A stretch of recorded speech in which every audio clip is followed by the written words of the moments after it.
नमस्कार, आप सभी को आपके ही अपने YouTube चैनल आर्ट्स क्लास के ऊपर में स्वागत है। मैं भारती सर पटना बिहार से। तो आज बात करेंगे 11th क्लास का जो आपका हिस्ट्री है उसके चैप्टर 2, जिस चैप्टर का नाम है लेखन कला एवं शहरी जीवन। इसमें आज बात करेंगे शहरीकरण के महत्व के बारे में। शहरीकरण के बारे में अगर बात कर ले तो आपको जानकारी होगा, जैसे हम बात कर ले कि आज वर्तमान में बहुत सारे ऐसे शहर हैं, जैसे पटना है, जैसे दिल्ली है, लखनऊ है, आगरा है, न जाने भारत की तमाम शहरें, मुंबई, कलकत्ता, दिल्ली, चेन्नई, बहुत सारे शहर हैं। और हम आपसे कहें कि ये सभी शहर कैसे नष्ट हो सकते हैं, एक दिन ऐसा आ जाए कि खत्म हो जाए। क्योंकि हम जब पढ़ेंगे मेसोपोटामिया की सभ्यता में, तो एक टाइम ऐसा आएगा कि मेसोपोटामिया की सभ्यता जो होगा वो वहीं पे दफन हो जाएगी और किसी को मालूम भी ना रहेगा। उस पे आने वाले जो लोग होंगे उसी के ऊपर में रहेंगे, लेकिन उनको मालूम नहीं रहेगा कि इससे पहले भी कुछ लोग यहाँ दफन हो गए। जिस शहरी सिविलाइजेशन की बात कर रहे हैं कि मेसोपोटामिया जो है वो पहली ज्ञात शहरी सभ्यता है। ये शहरी सभ्यता, ये शहर ही उभरा था, लेकिन ये उभरा भी और ये नष्ट भी हो गया। तो कोई शहर कैसे नष्ट होता है? तो शायद अब अगर सोच रहे होंगे कि सर भूकंप आ जाएगा, सर ज्वालामुखी आ जाएगा, तो दूर दराज के क्षेत्रों में अलग अलग शहर फैले हुए, क्या सारी शहरें कैसे एक साथ खत्म हो सकती है जी? कोई तो कोई शहर आ जाएगा। जैसे इलाहाबाद मान लेते हैं कि भूकंप के काल के गाल में चला गया है, तो प्राकृतिक आपदा के कारण इलाहाबाद के शहर खत्म हो जाए। सारे शहर तो खत्म होंगे नहीं, कुछ तो लोग रह जाएंगे, लेकिन इलाहाबाद भी खत्म हो जाए, पटना भी खत्म हो जाए, दिल्ली भी खत्म हो जाए, ऐसे कैसे हो सकता है?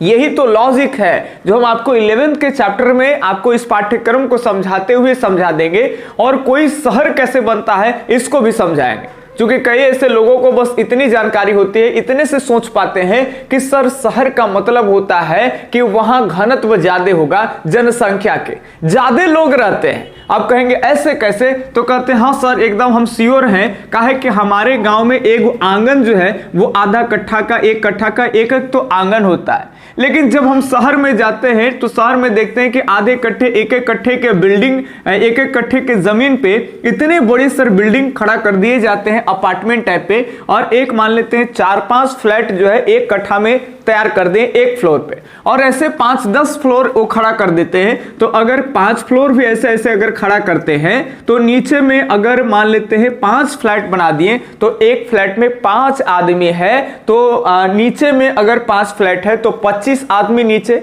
और ऐसे ऐसे सर 5 तल्ला है। तो आप समझ सकते हैं कि आधे एक कट्ठे की जमीन पे 100 आदमी जहां रह रहे हैं, क्या जनसंख्या घनत्व कम होगा या ज्यादा होगा? ज्यादा होगा, सही बात है। लेकिन आज कुछ और आपको विशेष सोचना है इन सभी से ऊपर उठ कर करके कि जनसंख्या कहीं ज्यादा केवल जमाव हो जाए तो उसको हम शहर नहीं कर सकते हैं, वैसे शहरीकरण का विकास जो है वो नहीं होता है। अब चलिए शहर और गांव की मुख्य अंतर सबसे पहले हम आपको बताते हैं। ये अगर गांव है और ये कोई बहुत बड़ा शहर है मान लेते हैं, और ऐसे गांव बहुत सारे हैं, इधर भी गांव है, इधर भी गांव है। गांव में और शहर में मुख्य अंतर अगर हम आपको बताएं तो वो श्रम डिवीजन का है। ये ध्यान सुनेंगे, श्रम विभाजन समझना अपने आप में बहुत इंपॉर्टेंट है, जिसको हम एकदम आराम से समझा देंगे, आपको कोई हार्ड नहीं लगेगा। आप अधिकांश गांव में देखे होंगे कि श्रम का बंटवारा जो है वो ज्यादा नहीं हो पाता है। गांव में क्या होते हैं कि आदमी को जो जरूरत होती है ना सर, वो खुद ही काम कर लेता है। आप अधिकांश गांव में देखे होंगे, जैसे अगर हमको घर बनवाना है तो हम राजमिस्त्री का काम हमें नहीं आता है, मिस्त्री हम नहीं है, ईंट कैसे लगाने होते हैं मकान बनाने के लिए इसकी जानकारी हमें नहीं है। लेकिन देखेंगे कि हमारे घर में घर बनाना है, और घर हमारे बनते बनते तैयार होते होते हम राजमिस्त्री वाला काम सीख गए। मालूम है कैसे? माने हम एक तरह से राजमिस्त्री हो गए, हमको भी ईंटा जोड़ने आ गए। जब मिस्त्री मेरे यहाँ काम करेगा तो हम क्या करेंगे, अगर गांव में रहते हैं तब, कि एक मिस्त्री एक लेबर रख लिए, और कहा भाई हम लेबरे के तौर पे खट रहे हैं। काहेला? काहे कि अभी खेती बाड़ी का काम ओके कर दिए हैं, वो बुआ हुआ गया है, अभी टाइम लगेगा, हम बैठे हैं, तो काहेला एगो लेबर मंगाएंगे, एक लेबर हम ही काम कर देंगे।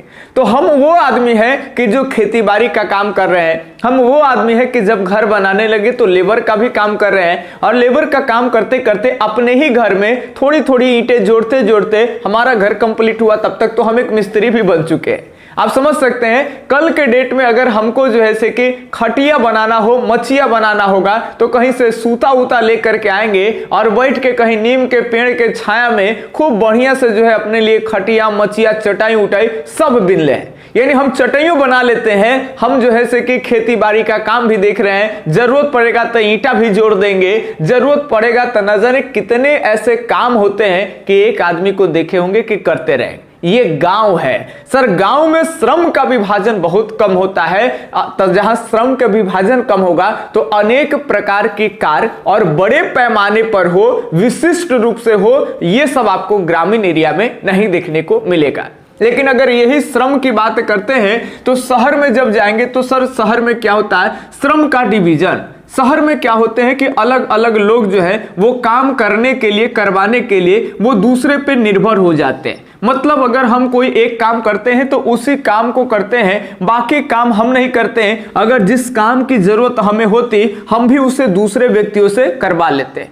इसको समझने के लिए और थोड़ी सी आप बढ़िया से समझेंगे, अगर आपके पास पैसे कम हो, बहुत कम हो, आपका इनकम कम है, पैसे जाहिर सी बात है कि आपकी जब व्यस्तता ही नहीं रह जाएगी तो आपका इनकम कम हो, आप जब ज्यादा बिजी हो, उधर इधर जाना है तो कहीं तो पैसा आने वाला होगा।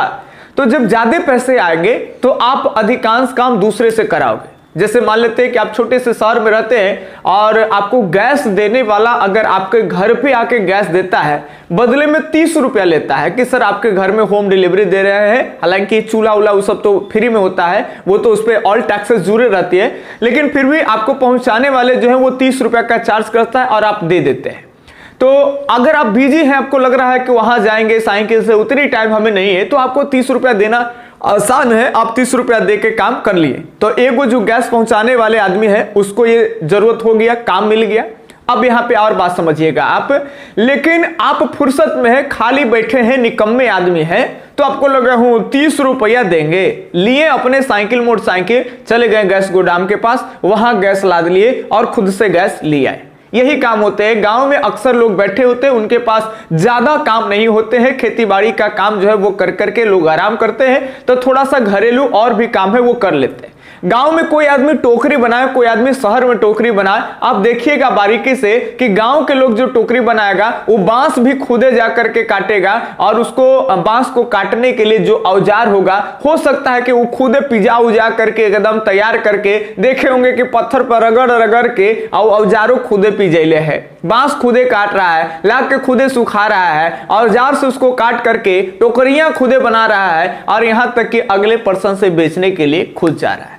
लेकिन शहर में क्या देखेंगे, श्रम डिवीजन। ध्यान सुनेंगे, श्रम डिवीजन, ये इसको समझना जरूरी है, काम का बंटवारा। अब ये काम का बंटवारा कैसे होता है, शहर में बांस बड़ी संख्या में लदा कर करके लोग काट कर करके काटते हैं, एक जगह कटाई होती है, लोग व्यापारी उसको लाद करके शहर में क्या करेंगे तो उसको शहरों में लाएंगे और शहर में लोग डायरेक्ट व्यापारी से बांस खरीद लेंगे और व्यापारी से बांस खरीदने के परिणाम केवल टोकरियां भारी मात्रा में बनाएंगे। अब उन टोकरियों को बनाने के बाद उनको बाजार में बेचने का भी ज्ञान वो नहीं है, उनको व्यापारी का ज्ञान नहीं है, तो बनी बनाई टोकरियां व्यापारी खरीद लेगा और वो बाजार में बेचेगा।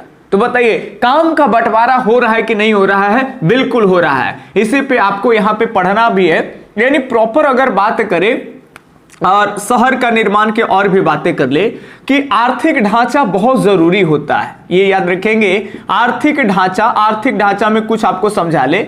शहर का मतलब थोड़ी सी आर्थिक ढांचा का, जैसे कुछ भी व्यवस्था हो उसका विकास होना चाहिए।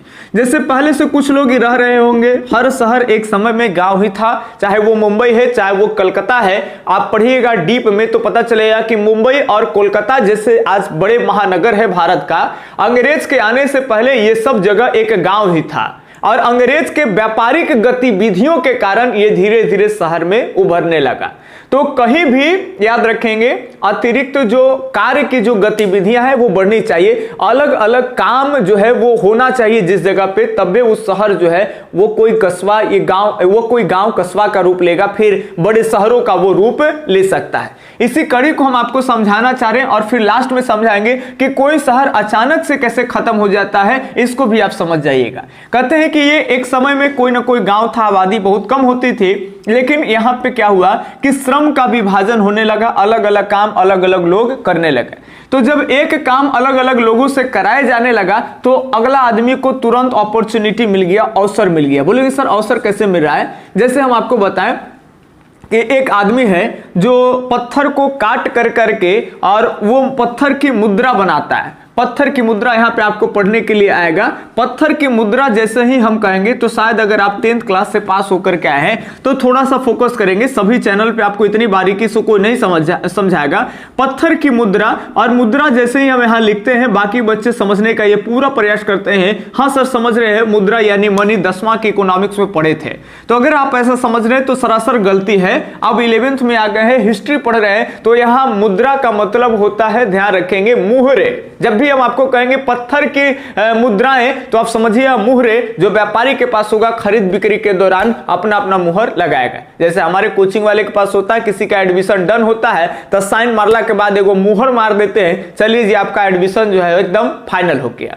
तब व्यापारी के पास पत्थर की मुद्राएं रहेंगी यानी मुहरे रहेंगे, और इसको बनाने के लिए क्या करना है भाई? तो इसको बनाने के लिए पत्थर को उकेरना पड़ेगा। उकेरना का मतलब निकासी करना, तराश कर करके रूप देना, ये काम हो गया एक। इसके अलावे जो आप पत्थर पे निकासी तो कर सकते हैं, मुद्रा बनाने के लिए निकासी की कला आपको आती है, आप बड़ा एक्सपर्ट हो मुद्रा बनाने में यानी मोहरे बनाने में, लेकिन सर पत्थर कहां से लाओगे? ये पत्थर कहां से लाओगे? पत्थर आपके पास आएगा तो आप पत्थरों का व्यापारी तो नहीं है, तो आप क्या करेंगे कि आप ये काम नहीं कर सकते हैं। एक ऐसा आदमी आ गया कि जो पत्थर दूर दराज के देशों से ले करके आता है और आपसे बेचता है। तो एक काम पत्थर लाने वाले के लिए हो गया श्रम का विभाजन। एक काम जो है वो आपको हो गया कि आप निकासी करते हैं, लेकिन आपको निकासी करने के लिए औजार की जरूरत होगा। और मेसोपोटामिया पढ़ रहे हैं तो ये आपको ध्यान रखना चाहिए कि मेसोपोटामिया में औजार ज्यादातर कांसे के बने होते थे, और कांसे के बारे में आपको जानकारी है क्योंकि लोहा अभी तक आया नहीं। एक बार फिर से जो पिछला वीडियो का क्रम नहीं देख रहे हैं, बाकी बच्चे से एक बार रिक्वेस्ट करेंगे कि आप चैनल सब्सक्राइब कर लीजिए और हमारे प्लेलिस्ट से आप फॉलो करते आइए, तब आपको समझ में आएगा। हम जो मेसोपोटामिया की सभ्यता पढ़ रहे हैं वो कहाँ है? तो ये भारत है हमारा। भारत के ऊपर में उत्तर, नीचे में दक्षिण। तो उत्तर इधर जाएंगे तो पश्चिम है, उत्तर पश्चिम साइड में जाएंगे तो ये हमारा पड़ोसी पाकिस्तान मिल गया, और आगे आएंगे तो ये हमारा अफगानिस्तान मिल गया। अफगानिस्तान के और आगे जाएंगे तो ईरान मिल गया, और ईरान के बगल में इराक है। और यही के सभ्यता हम पढ़ रहे हैं जिस सभ्यता को कहते हैं मेसोपोटामिया की सभ्यता। और ये सभ्यता से ज्ञात होता है पहले लेखन कला के यहाँ पर निर्माण हुआ है, और शहरी जीवन की शुरुआत यहीं से मानी जाती है। कब? जब हड़प्पा सभ्यता की पूरी जानकारी नहीं हुई थी तब। ये ध्यान सुनेंगे। तो यहाँ पे दो नदियां के बारे में चर्चा किए थे, एक इधर से बाईं ओर से आती है फरात, और एक दाईं ओर से आती है आपका दजला। ये दो नदियों के द्वारा जो निक्षेप बनाया गया है, इन नदियों के निक्षेप पर ही शहर का निर्माण हुआ, जिसमें दक्षिण साइड में एक शहर है आपका, याद रखेंगे, उर, और उर के ऊपर में एक शहर है, इसको कहते हैं उरुक। ये याद रखेंगे, पिछले दिन पढ़ाए थे कि ऊपर में है उरुक और नीचे में कौन शहर है जी? उर। और यहाँ पे ये फरात नदी है, फरात नदी के बाएं और जो है यहाँ पे बेबीलोन है, और ऊपर में क्या है तो मारी। बस 4 शहर का नाम अभी आपको याद रखना है। सबसे ऊपर में फरात नदी के इधर बाईं ओर मारी, इधर फरात नदी के दाईं ओर बेबीलोन, और ये दोनों नदियों अपने साथ जो भी मिट्टी बालू लेकर के आती है और दक्षिण साइड में बिछा करके रेगिस्तान जैसे क्षेत्र का निर्माण करती है। और यहीं पे 2 शहर, एक ऊपर में उरुक और नीचे की बात कर ले तो उर होता है। अब बढ़िया से समझेंगे बात को। कहते हैं कि इस मेसोपोटामिया की सभ्यता में आज से कहते हैं कि 5000 वर्ष, चूंकि अभी 2023 चल रहा है तो 2000 साल लगभग इधर मान लीजिए, और 3000 ईसा पूर्व की बात चल रही है तो 3000 साल ईसा पूर्व से पहले, यानी आज से 5000 वर्ष पहले की बात कर ले, या फिर ईसा पूर्व से कहें तो 3000 ईसा पूर्व जो है इस समय काल में कांसे की शुरुआत मानी जाती है। अभी लोहा नहीं आया है, लोहा लगभग इधर भी और अपने यहां भी लोहा की जानकारी लगभग 1000 ईसा पूर्व के आसपास में आएगी। तो 3000 ईसा पूर्व में कांसे का प्रयोग हो रहा है। कांसे बनते कैसे थे इसकी जानकारी भी पहले पिछले वीडियो क्लास में जानकारी दिए होंगे कि तांबा और टीना, बढ़िया सुनेंगे, तांबा और टीना ये दोनों को मिला करके क्या बनते थे सर? तो कांसे बनाए जाते थे। आज भी शादी ब्याह अगर आपके यहाँ होगा या आपको भी शादी ब्याह होगा तो आपको कांसे जो है कि दिए जाएंगे। हम हमेशा दिखाए हैं, लाइए आज भी हम आपको दिखा देंगे। जब भी हम आपको बता दें कि जब आपको शादी विवाह होगा तो ऐसे जो होगा एक लोटा मिलेगा। ये सब हिंदू धर्म में बड़ा नेक चलता है, सनातन वाला में। तो ये जो है ये देख रहे हैं, आपको शायद दिखने में पित्तल लग रहा होगा, लेकिन ये पित्तल नहीं है, ये कांसा है। ये ध्यान सुनेंगे। इसको बनाया कैसे गया? तांबा और टीना से। बड़ा ही कठोर होता है, भारी है, काफी हैवी होता है। आप अपने घर में देख सकते हैं, आप अपने मम्मी पापा को कहिएगा आपके शादी में जो लोटा मिला है ना वो निकालो, वो पित्तल का नहीं, वो ज्यादातर देखिएगा कांसे का ही रहता है। तो आप उसको देख सकते हैं घर पे। चलो इधर रख दे, यहां ध्यान सुनिएगा, अब बात को समझेंगे। ये कांसे बनते थे, थोड़ा सा स्ट्रॉन्ग होता था और इसके इसीलिए अब ये थोड़ा सा स्ट्रॉन्ग है। तो जब इसको हम भाई बनाएंगे इस तरह से पत्थर को काटने वाला, तो ये काम कर जाएगा, क्योंकि ये हार्ड हो गया। तांबा से हार्ड हो गया, टीना से भी हार्ड हो गया। तो तांबा और टीना याद रखेंगे, दोनों को गलाया जाता था। गलाने के लिए क्या चाहिए? तो कोयला चाहिए। तो जो तांबे गलाते थे वहां पर भी श्रम का विभाजन है, बात को समझिएगा, वहां श्रम का विभाजन है। शहर में आप तांबे टीना गलाने वाले तो खुद रखे, लेकिन उसको हीट के लिए, गलाने के लिए कोयला चाहिए, लकड़ी का कोयला, काट जो भी आपको हो, वो कहां से लाएंगे? तो एक व्यापारी हो गया जो कोयले का व्यापार कर रहा है, वो क्या कर रहा है कि अलग एरिया से जा रहा है, वो आपको व्यापार के सिलसिले में आपको दे रहा है। तो यही बात आपको समझा रहे हैं, थोड़ी सी और समझेंगे। आर्थिक ढांचा, जैसे शहर में मान लेते हैं कि आपका आर्थिक ढांचा के रूप में कोई चीज हो, जैसे उद्योग धंधे लगने लगे, ये ध्यान रखेंगे। ये भी उद्योग धंधे के अंतर्गत आएंगे कि कांसे के औजार होंगे और औजारों से पत्थरों को काट काट करके और क्या बनाए जाएंगे? पत्थर की मुद्रा बनाए जाएंगे। तो एक काम अभी समझ गए कि एक निकासी करने वाला आता है, पत्थर को काटना जिसको आता है वो हो गया, पत्थर लाने वाला आदमी एक हो गया। इसके अलावा में औजार का प्रयोग कर रहे हैं। औजार बनाना भी आपको नहीं आता है, सब काम नहीं ना कर सकते। जैसे हम पढ़ा रहे हैं तो हम मार्कर से पढ़ा रहे हैं, सर क्या हम पढ़ा सकते हैं कि हम मार्करों बना सकते हैं? हम बोर्ड पे पढ़ा रहे हैं, तब बताइए बोर्डो बना लेंगे? आज के डेट में तो और सुविधा सोच लिए कि अब मोबाइल से हम पढ़ा रहे हैं, मोबाइल में हम आपके लिए वीडियो शूट कर रहे हैं, तो क्या मोबाइल की जरूरत पड़ेगी तो हम मोबाइल खरीदेंगे या मोबाइल घरे बना लेंगे? ऐसा हो सकता है? नहीं। तो शहर में यही चीज तो होती है कि शहर में अलग अलग काम की जो अवसर है वो बढ़ जाती है, और जब जहां पे अवसर बढ़ेगा वहां लोग काम करने के लिए आएंगे। गांव पे हम खटिया बनाने वाले हैं, लेकिन आम लोग बैठे होते हैं, खुदे खटिया बना लेते हैं, हमको कौन देगा काम? लेकिन शहर में सब स्पेशल काम धैले हैं, तो अगर हम जाएंगे तो बहुत सारे वहां काम है, जोन मन में एगो में लग जाएंगे, काम मिल जाएगा। तो देखिए ग्रामीण एरिया से काफी सारे लोग उठ करके जब यहाँ पे अलग अलग गतिविधियां आएंगे काम के, तो इसको करने के लिए आसपास के स्थानीय लोग आकर के यहाँ बसना शुरू हो जाएंगे। और इसे करते करते इस जगह पे आबादी तो बढ़ेगी ही बढ़ेगी, और जैसे जैसे आबादी बढ़ेगी, जैसे जैसे लोगों की जरूरत बढ़ेगी, उस जरूरत को पूरा करने के लिए कोई ना कोई उस काम को करेगा। और ऐसे करते करते यहाँ पे श्रम का डिवीजन बहुत बड़ा रूप देखने के लिए मिलेगा। लेकिन अब एक बात समझिए, ये सारे के सारे जो एक्टिविटीज है ये कहीं ना कहीं ग्रामीण एरिया से कनेक्ट है। यहाँ उद्योग धंधा लगा तब तो शहर बनेगा ना। अगर गांव हुई हो, खाली आदमी बढ़ जाए और उद्योग धंधा नहीं नजर आने लगे, कहीं पक्की सड़कें नहीं नजर आने लगे, कहीं पुल वगैरह ये सब नहीं नजर आने लगे, तो वो तो गांव ही कहलाएगा। आबादी बढ़ने से क्या होता है? आपके गांव में 500 आदमी रह रहा है, आज 3000 के बाराती लेके हम आ जाएंगे, तो क्या वो शहर बन जाएगा? आर्थिक ढांचा में परिवर्तन आना चाहिए ना, जैसे रेलवे हो, सड़क हो, अलग अलग चीजें, तो धीरे धीरे आबादी भी बढ़ेगी, वो सब मिल करके तब एक शहर का निर्माण होता है। अब बढ़िया से सुनेंगे, तो शहर जितना भी, शहर में जो भी व्यापारिक गतिविधियां से लेकर के जो भी कार्य होते हैं, इन सबके लिए इनको किसी न किसी ग्रामीण एरिया में निर्भर होना पड़ता है। यहाँ तो खेती बाड़ी होगा नहीं। खेती बाड़ी कहाँ होता है? तो गांव के लोग खेती बाड़ी करते हैं, और गांव के लोगों के पास सरप्लस अनाज होता है, मानी अधिशेष अनाज।